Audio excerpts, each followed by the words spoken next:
everyone, this video review is for Driving Me Barking by JP Preston. If you want to check out my review, I have just posted that. So if you're on YouTube, there's a link in the description below, and if you're on my blog, there's a link within the post. So, Driving Me Barking by JP Preston. This is actually really fascinating. JP Preston's a new author to me, and had written a story about, Finn's complex life.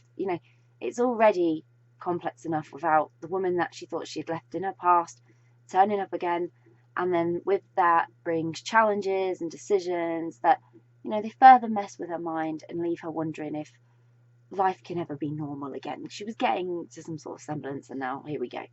So what I really loved about this actually was the first person narrative, because it lent perfectly to really being able to join Finn on the journey emotionally, and then also understand why she was acting the way she was, questioning her sanity, like why she was going through all these motions. And it was a safe way to actually explore the past and the present in the same story. So we were getting all that background and understanding of what had happened with Finn previously, and then we were getting to the point that we were also in the present and understanding what was then driving that decision at that moment, because we'd sort of witnessed the past. And it was like an intimate way to make sure the reader could empathise with Finn throughout the whole story and all the events happening, and couldn't get the other side. That's the important part. You want to empathise with Finn. This is Finn's story. This is Finn's emotions. This is Finn's feelings.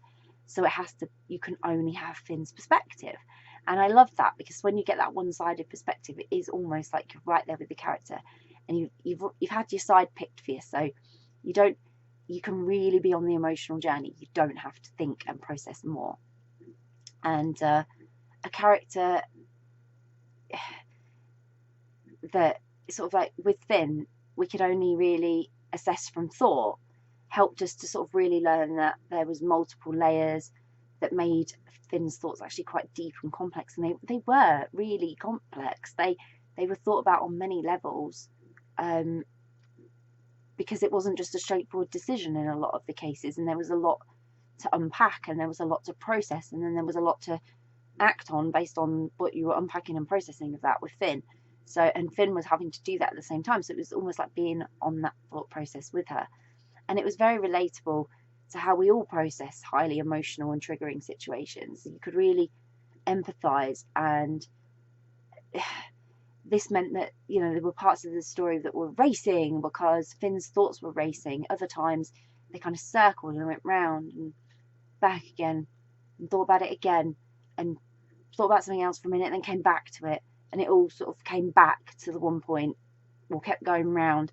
And at times they were sort of unclear or harder to recall, because Finn was tried to suppress that, and I was trying to pull it back to give you some insight and give herself some insight to try and make an informed decision, rather than sometimes always a fully emotional one. And so it was quite intriguing, and I thought the varying degrees of thoughts matched the different situations and gave a great humour and somberness to the story also, because it made it go up and down, and sometimes Finn's thoughts were actually really humorous, but sad in a way, that she would feel that way or think that way because of the situation and what had happened in the past. So I really, really enjoyed it. There was lots to think about. There was emotional experiences that were very relatable. It was just a very enjoyable sort of emotional journey through one character's life at a time, that things were changing and there was challenges. So I really, really enjoyed it. Hope you will too. I'll pop a link in the description so you can grab a copy of Driving Me Barking by JP Preston, which I hope you will. If you've read Driving Me Barking, would love to know what you thought of it, so please do share your thoughts. If you haven't read it yet but you're planning to read it, it's on your read list, or you're now super intrigued and think, yeah, I really want to read that, then again, please do let us know, because it's always great to find out what you're interested in reading. And if you do read it, I hope you have the same sort of emotional connection to Finn that I did, because it was great. Bye!